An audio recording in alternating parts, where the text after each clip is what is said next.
Hey everyone, welcome back to another video. Today we are going to discuss about pin, unpin and not unpin. My name is Vipin and my Twitter handle is pinvpin. Alright, enough of jibber jabber. Okay, so this video is going to be a little bit lengthy, so make sure you watch this video to the very end because it covers some crucial topics. Alright, I'm not sure if this video is going to be a complete end-to-end tutorial for pin and unpin, but definitely it will lay some foundation if you want to explore it further from the other resources. Okay, so before directly hitting pin unpin, we need to figure out where pin and unpin is used, and even before that we need to figure out how memory works. All right, even before that we have to understand the basic design philosophy, that is move. So Rust assumes everything is pretty much movable, so whenever we assign a variable to another, the Rust considered it as a move, and it performs some operations that really make Rust incredible or just secure. Okay, so yeah, let's jump onto the editor and see how it goes. Let's figure out what a move is in Rust, okay, and how move happens. Let's say I want to define a variable s1 and it is a string, right? Hello. Okay, and I'll say let s2 equals s1.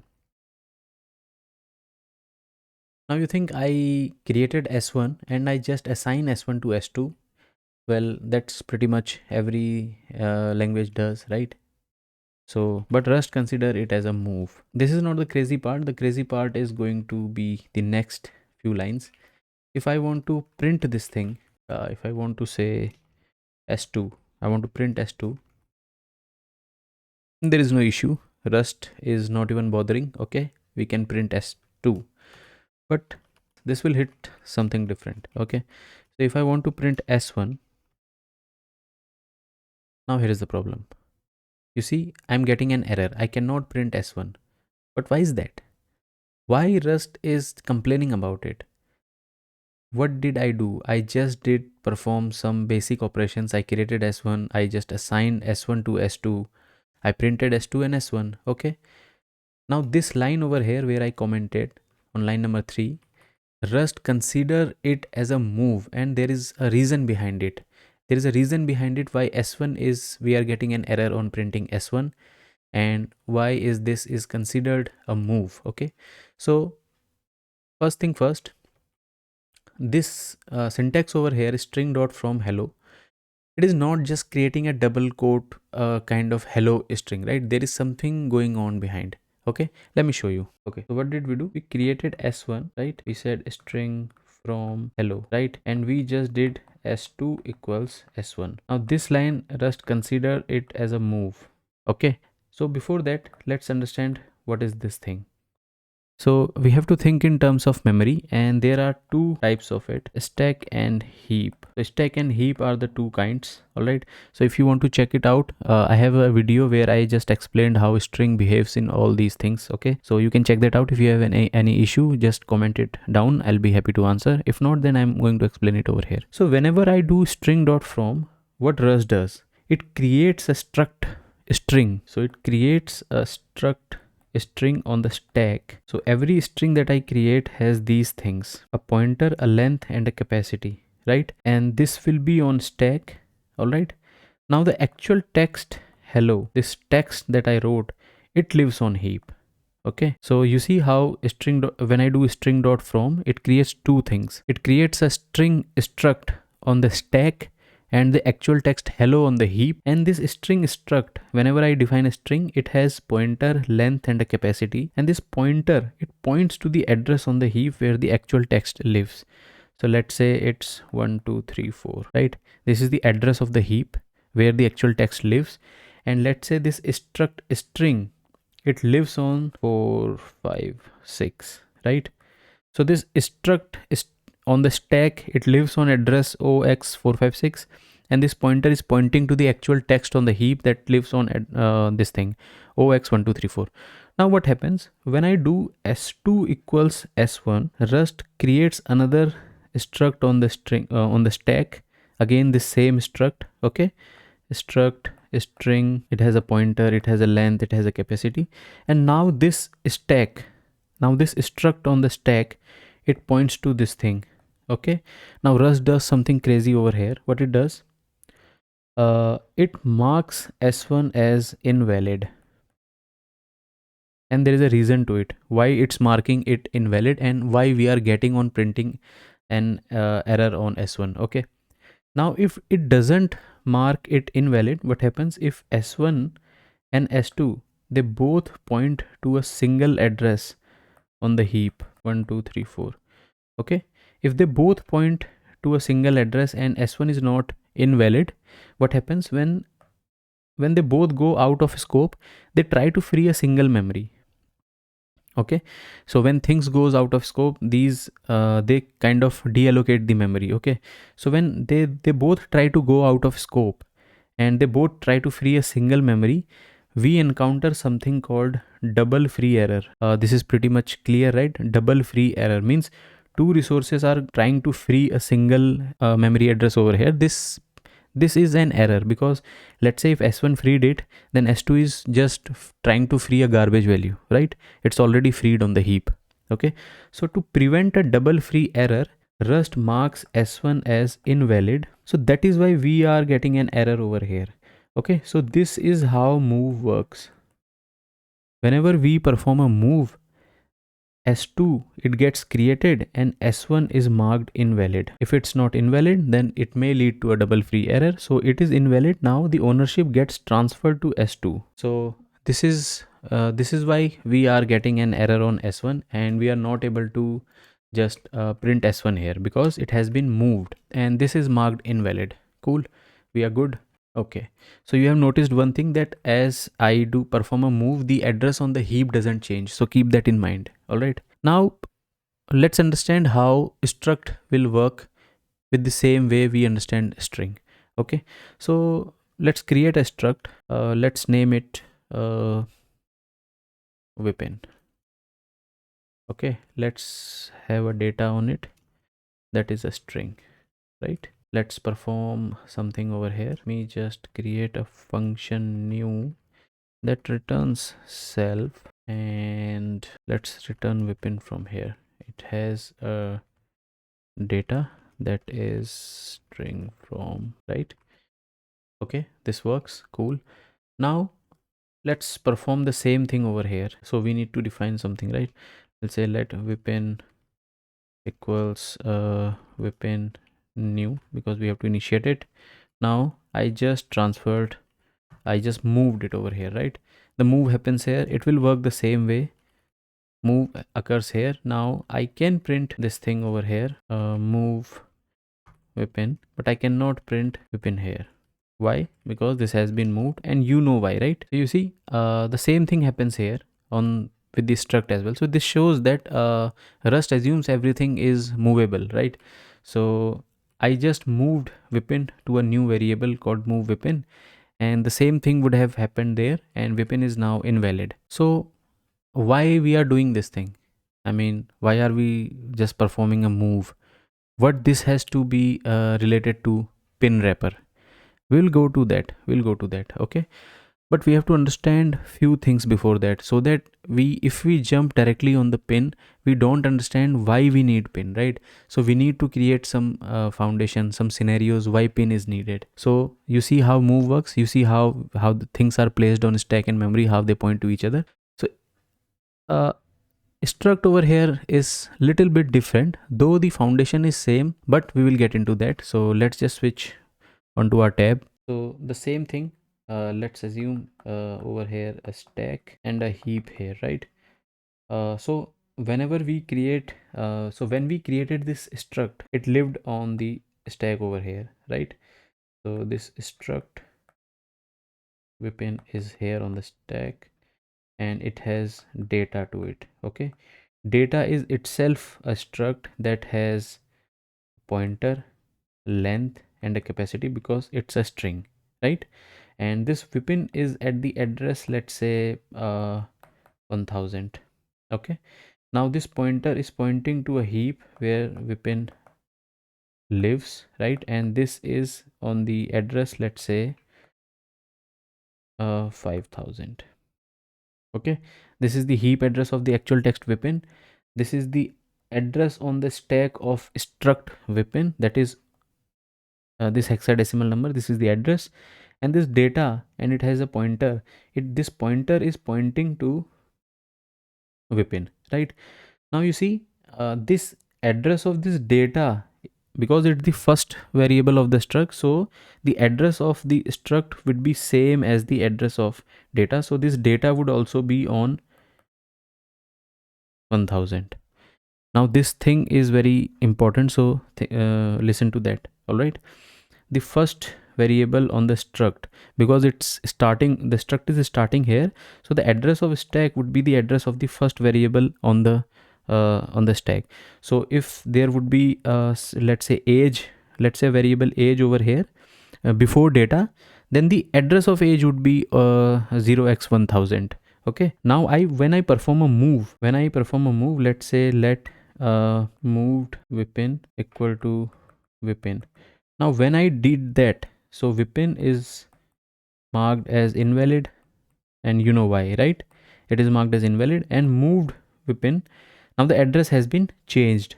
Now this struct address had been changed because it is moved, and the original Vipin is invalidated. Now this address has been changed to, let's say, 2000. Okay, so this data address would also be changed. Now it would be changed to 2000. Keep this thing in mind. All right, but here's the thing, this address won't be changing on heap, it would be same. Okay, these things, these structs address and the data's address on the stack would change, but the data's the data string structs pointer is still pointing to the on the heap. The address on the heap will never change. All right, only the stack would change. Cool. This concept that we understand, you have to keep this in mind. Why? This will be very helpful when we will understand what are dangling pointers. All right, so let's understand what are dangling pointers. Let's go to the editor and see how it works. All right, we are here now, so let's remove this thing. Okay, so now let's understand dangling pointer. Before that, we have to understand a thing called self-referential struct. So I mean, if this is pretty obvious, you must be thinking self-referential struct means a struct who is referencing to itself, right? Who is pointing to itself is called a self-referential struct.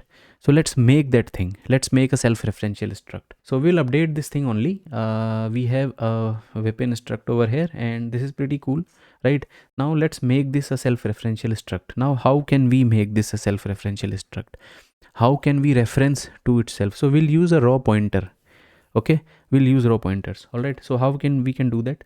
We'll define a pointer over here. Now its type would be a string. So I hope you understand this thing. This is a raw pointer and type is a string. Why it's a string? Because I want to point it to a data, and data is already a type of string. And let's perform something over here. So what we are going to do here is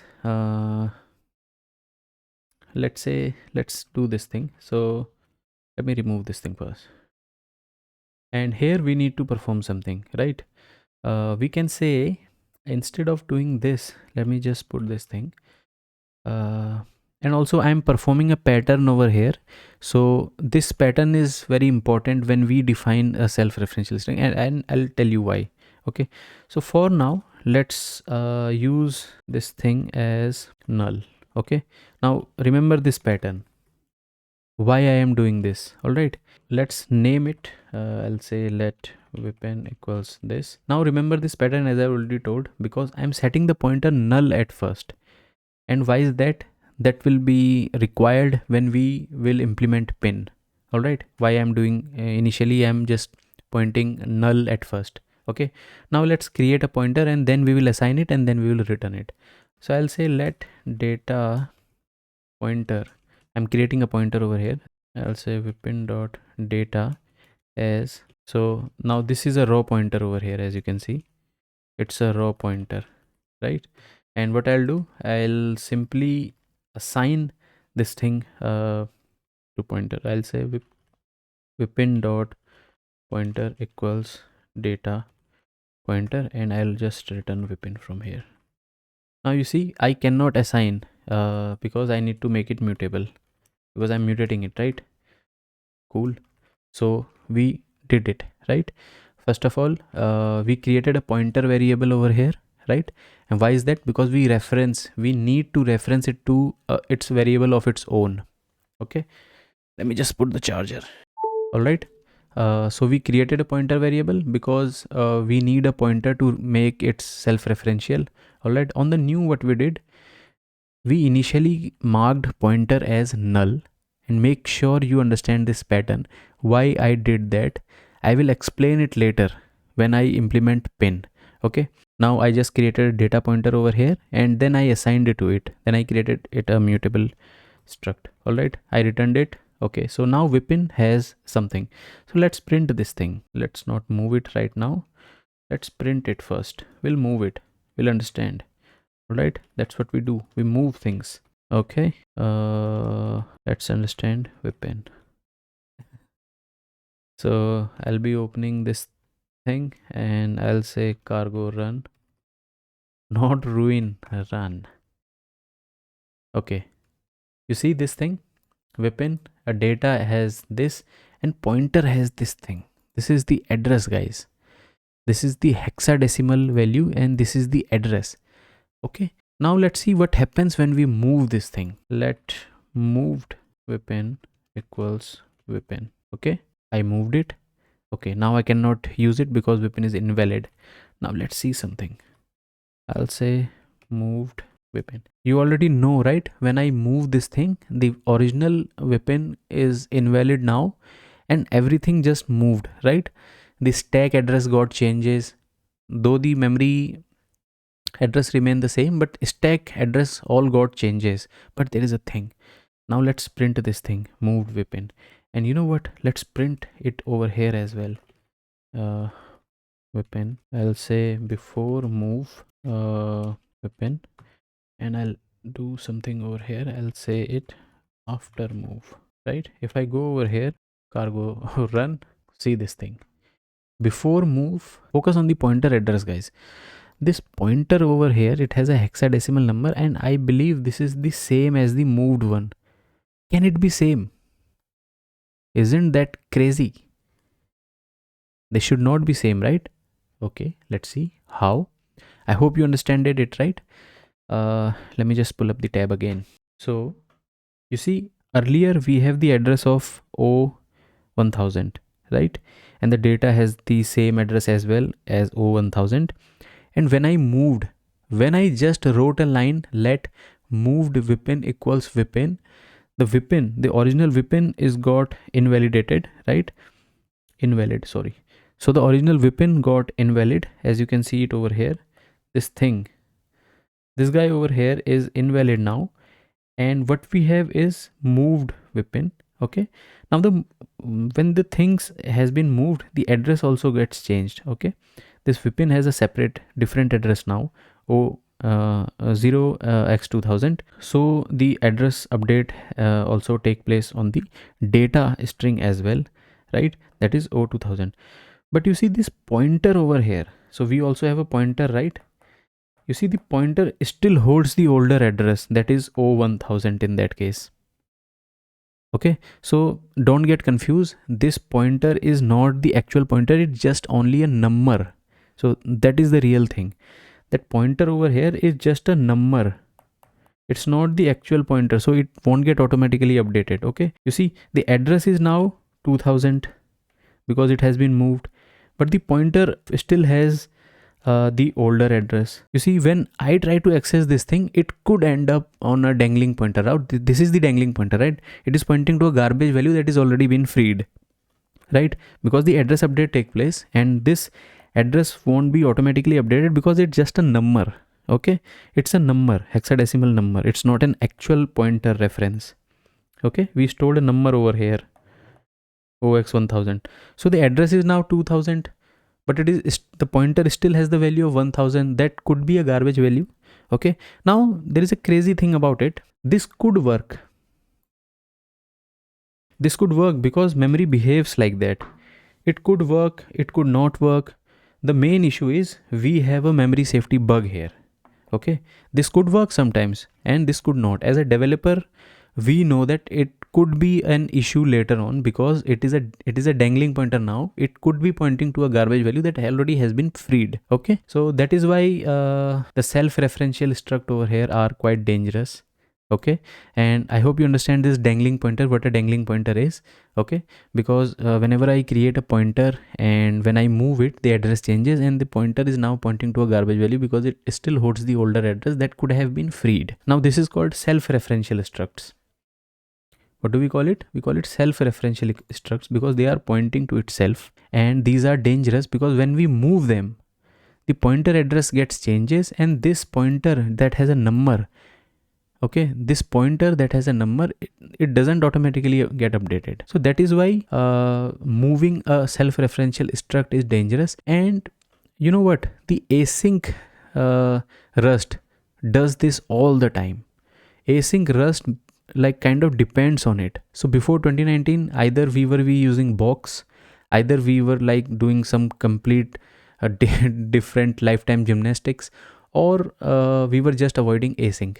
But we cannot avoid async right now because the modern Rust, it is an async Rust, right? So here comes the need of pin. Why pin? Because we need something stable. Okay, as you see, if I move the struct, the address gets changes. So why is not there a way where I get a promise kind of thing? I get a surety that when I move this self-referential struct, the address never gets changes. Because let's say we have an async environment, and async environment is kind of using self-referential struct. We'll get into it. Let's see how. So whenever we wrote something like async function test, or maybe, you know, just be more practical, let's say connectivity, and I do something like this. Let's say it takes a user ID as well. Let's say it takes a user, and that is of type string. And what it does, let's say it does something like let connection equals get SQL connection, right, dot await. And I do something like this as well. I'll say let query equals process query, and I am passing the user in it dot await, and then I just return the query from here. Or maybe I don't, right? I'm doing something like this. Let's say this is how we do in web, right? See this code. Don't get to the errors because there is nothing already written to it. All right, but think about it. This code is what we do, and we forget everything, right? Okay, we define an async function, we perform a get connection method, we just await it, and then we just process a query and then await it, and our work is done.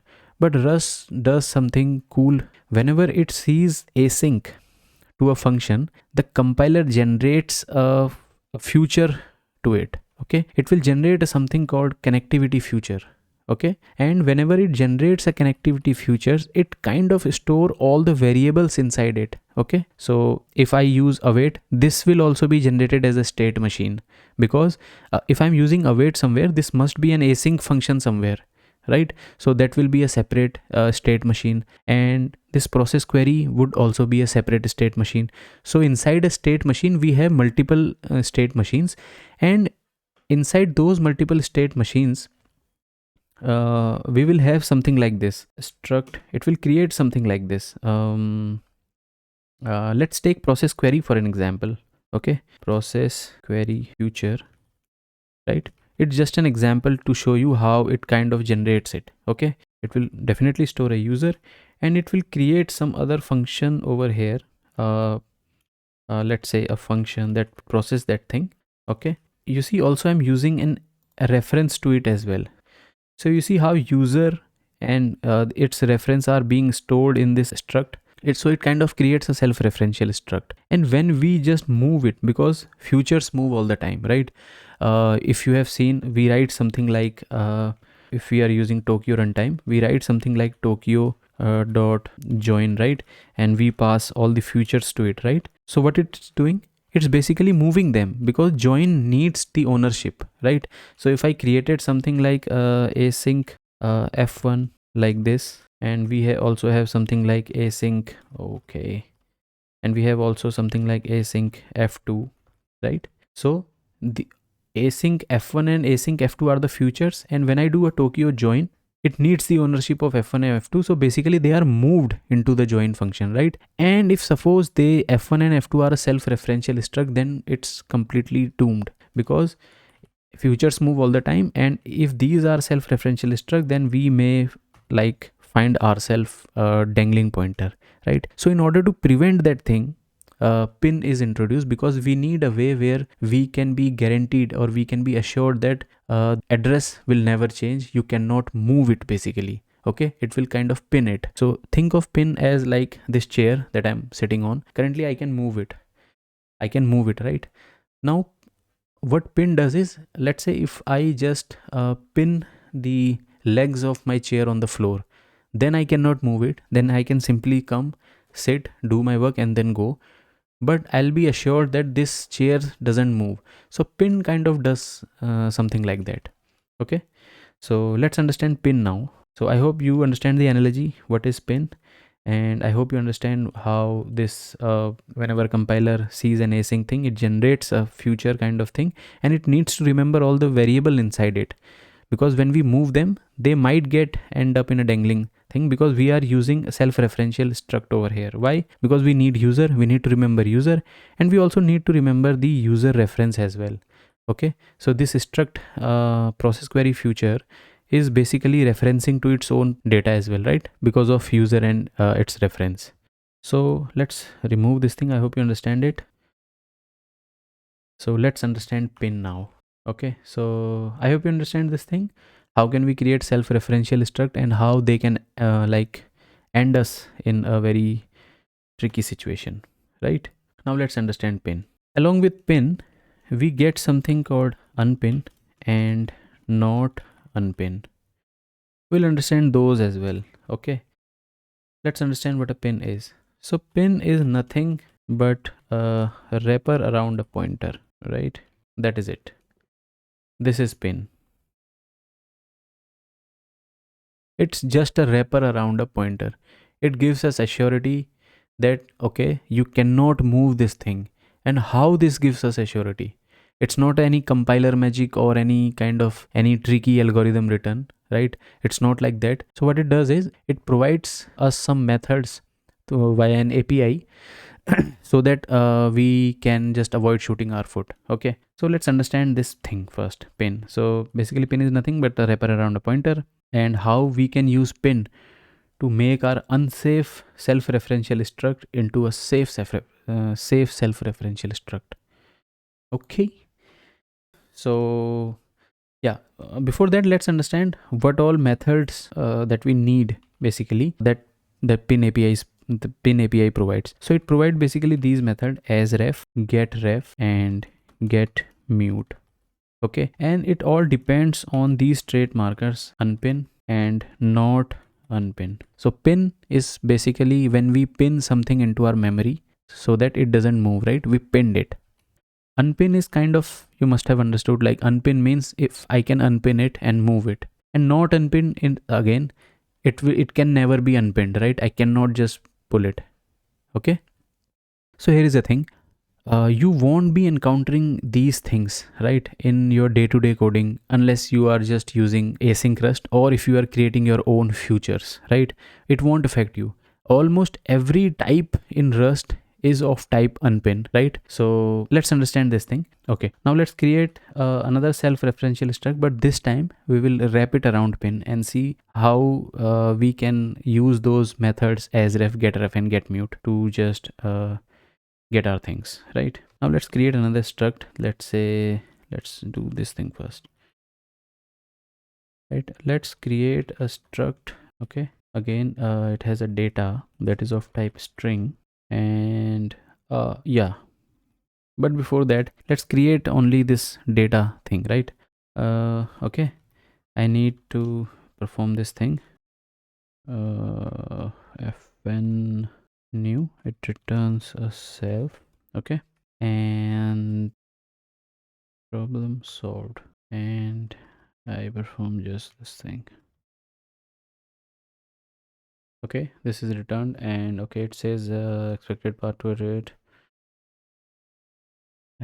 Anyways, Yeah, so let's just initialize this thing. Let's say let problem solved equals problem solved new. Okay, so let's see this thing. So in order to create a pinned version of this thing, what I'll do, I'll say let pinned equals box dot pin, and I'll pass a problem solved over here. Okay, so this is how it's done. And so it's not that simple. Basically, let's understand what box, pin, and all these things are.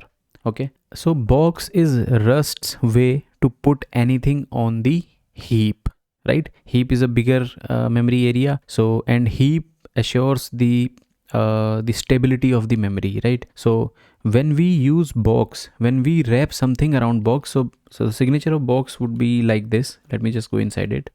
So when we wrap box along with any t type, right? When we wrap box, so it what it does is it kind of assigns that type into the heap, right? And heap is a bigger memory address, of course, and it is a stable memory address, right? That is why we did it on heap. And again, inside that, what we did, we kind of pinned it. So this is a idiomatic way to pin anything on the heap. If not this, how we will do, we'll do something like this. We'll say let boxed equal to box new, and we'll say problem solved, and I'll again generate this thing. So and this thing would do something like let pinned is equal to pin new, and I can just pass in the boxed thing, right? So this is also, I can do it in 2 lines, but I can do it more idiomatic way like this, box.pin. So what type does it gives me is, let me just comment it. So what type it just gives me is like this, pin, and inside this a box, and inside this it would be this is struct. Okay, so you see box.pin does this thing. It's a more idiomatic way, but there is a thing. The pin.new will only work for the types which kind of are unpin, right? So almost all types are unpin. So basically you can do this thing. And for not unpin, we use a separate trait marker called PhantomPinned. We'll also see how we can use a PhantomPinned so that we can make our self-referential struct that is pretty much unsafe to move. We just pin it with this thing so that we cannot move it. Okay, but first of all, let's see what all methods that we have that we discussed, right? So now we have pinned over here, so we need to see these methods as ref, get ref, and get mute. Okay, so you see as ref, it means when I perform as ref, let's say let as ref equals, if I do this thing on it, pinned dot as ref, so what it does, it will give me a pinned reference of that thing. So pinned reference is still pinned, so I cannot move it, right? So I'll say, so it will be something like this, pinned, it will be a reference of problem solved. So it will give me something like this. This as ref will give me a pinned reference, right? It's still safe to move. Okay, now let's see get ref. Now get ref is basically, it works only for the types that are unpinned by default. Okay, now get ref is a function that requires something else. Okay, I'll just okay, now get ref, you see no method name get ref found. Why? So if we go inside the signature, let me just go inside it. If I go inside pin and search for get ref, so what is this?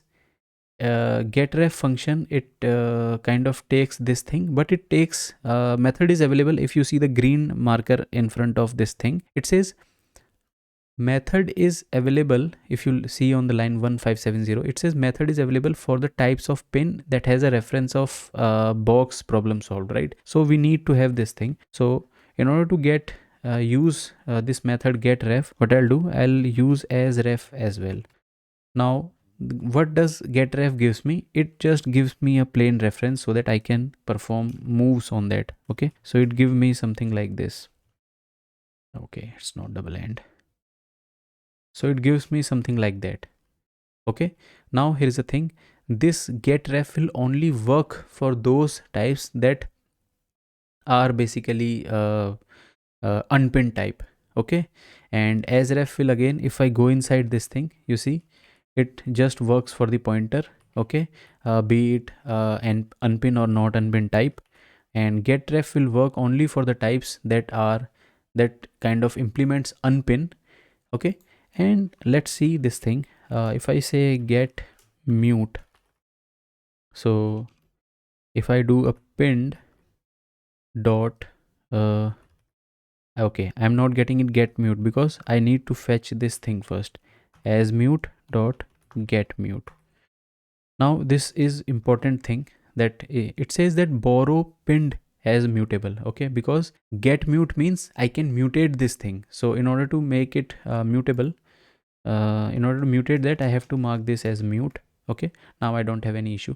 Now this thing you have to really focus on. This get mute will only work for those that have the type unpin. Again, same will work for most of the types. Only special cases left. Why I'm not able to get mute for the not unpin type? Because if I mark something not unpin, that means I cannot move it, and by moving it will change the address and may result in dangling pointer, right? So get mute and get ref, these things kind of we were able to mutate them, and we were able to kind of change the address locations, right? So this way we kind of move them. So these two things, they will work for only those types whose type is unpin. Okay, and this thing, because it returns a pinned reference, so it's okay, it's still not movable. Okay, so these are some APIs, there are many, but pin provides these kind of APIs, these kind of methods via an API, so that it's become really hard to move those values. Okay, and one more thing, using pin basically for an unpinned type is kind of irrelevant, because Rust thinks that it is safe to move those type who are basically unpinned types. Alright, so most of these things are unpinned type, apart from if we like kind of especially and specifically define something unpinned. And how we can define something not unpinned? With the different trait marker called PhantomPinned. Alright, now let's create a kind of self-referential struct, and let's make it safe by using PhantomPinned. Okay, now let's create another self-referential struct. Okay, so maybe we can just copy it from here. This thing, let's copy it. We need to comment it. Yeah, let's comment it down. So let's comment it and copy it and pull this thing down.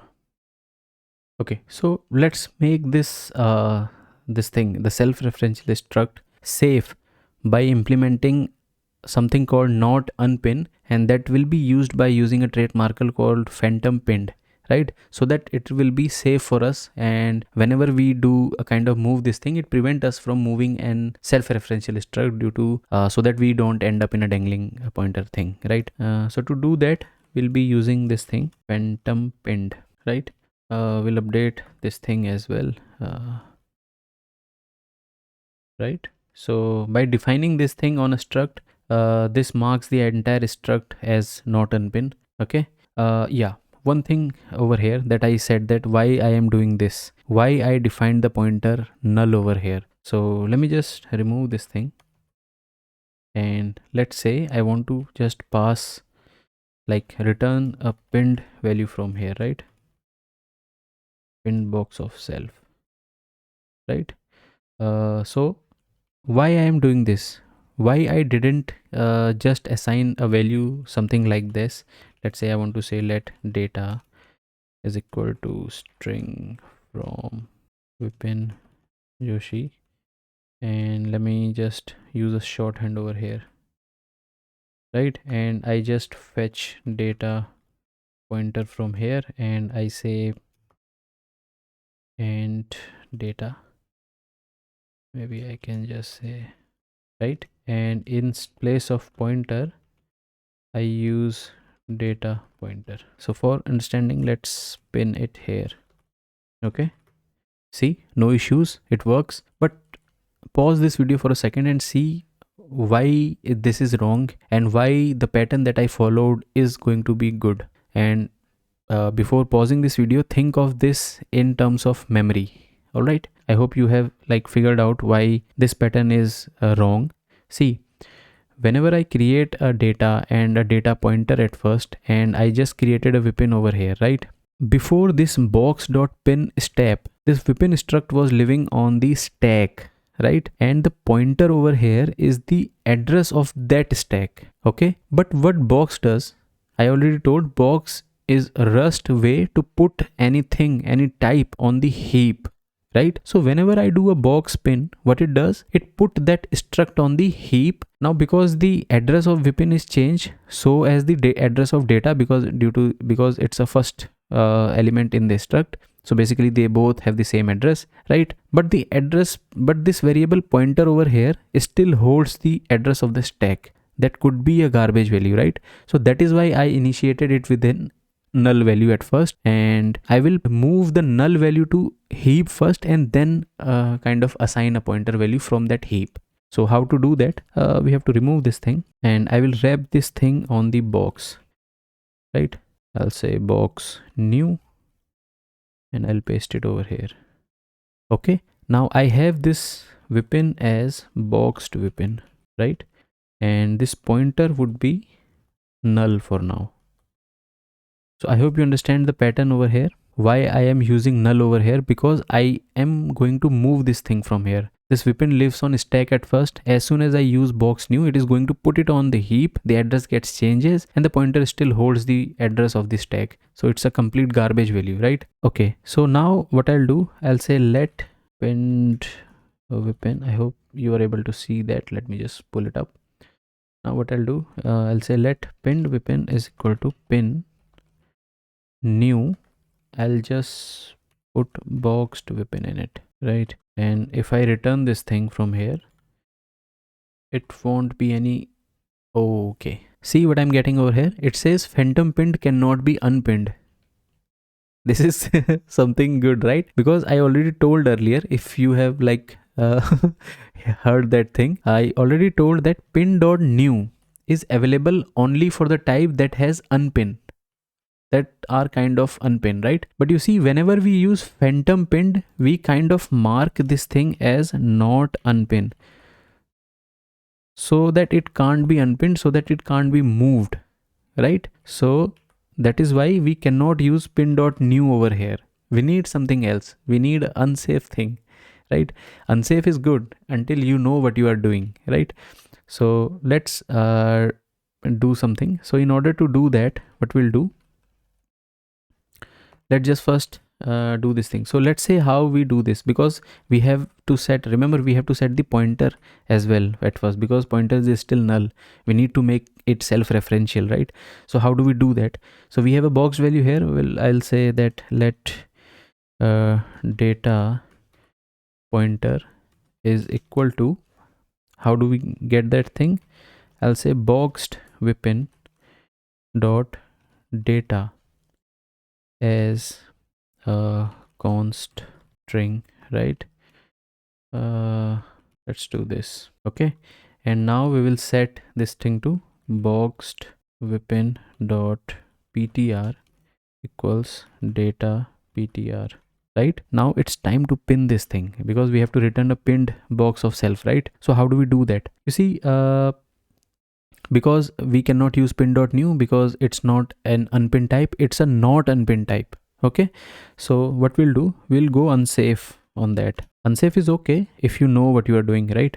So what we'll do, we'll say pin dot new unchecked. So it provides a method called new unchecked. We have boxed weapon, right? See, this is done. Now let's see if we move this thing, are we able to just get the same value? Is this like valid or not? Okay, so yeah, let's first of all initialize this thing. Let's say okay struct as weapon new, right?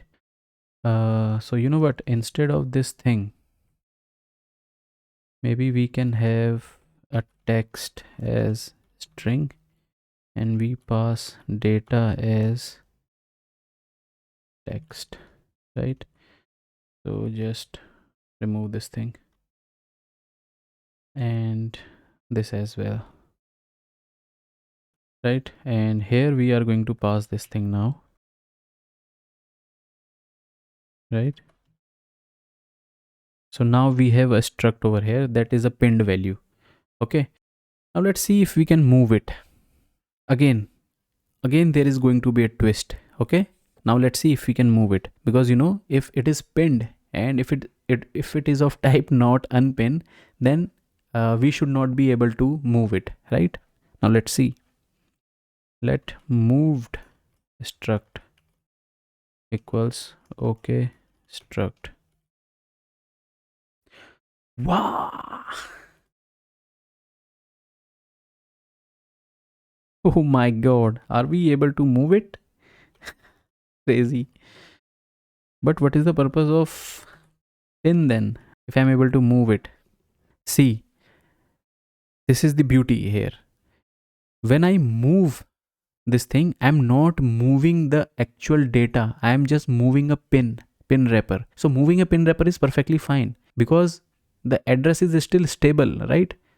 Moving is fine because the pin is moving. The actual data inside it, the pointer, these are not getting updated. Only the pin is moving, so it's okay. Rust allows that. This is the beauty. This is the beauty of pin, right? Because we can move pin, and this is how async works. It just moves the pin, the address remain intact.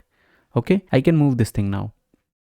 Now let's see what all APIs that we have discussed and how we can mutate this thing, right? So this is moved struct. It has been moved already. Now let's see if we can get something. Okay, I'll say let as ref equal to moved struct dot as ref. Okay, I'm getting it. I'm getting it, right? And what will be its type? It will be a pinned type, and it will be a pin type of wpin. Okay, and I'll say let get ref, right? Moved struct dot as ref dot get ref. And what will be its type? Its type would be and wpin. Cool, we are getting the get ref as well. Now let's see if we can get the mute. I'll say moved struct dot as mute dot get mute. I cannot get a mutable thing. Why I cannot get a mutable thing? Because if I get to mutate it, the whole purpose of pin is lost. So that is why the get mute is available only for the unpinned types, or maybe you can say the syntax where t is unpin, right? It will work only for unpin because Rust thinks that if a type is of unpinned, if the type that implements an unpin trait marker, it means it is safe to move them. But if you have defined something not unpin, then this method is completely not available. This is how pin prevents us to actually move these things, right? So I hope you understand why I am not able to see a get mute over here, but it's still possible to get mute if you know what you are doing. Why? Because I'm going to use an unsafe over here.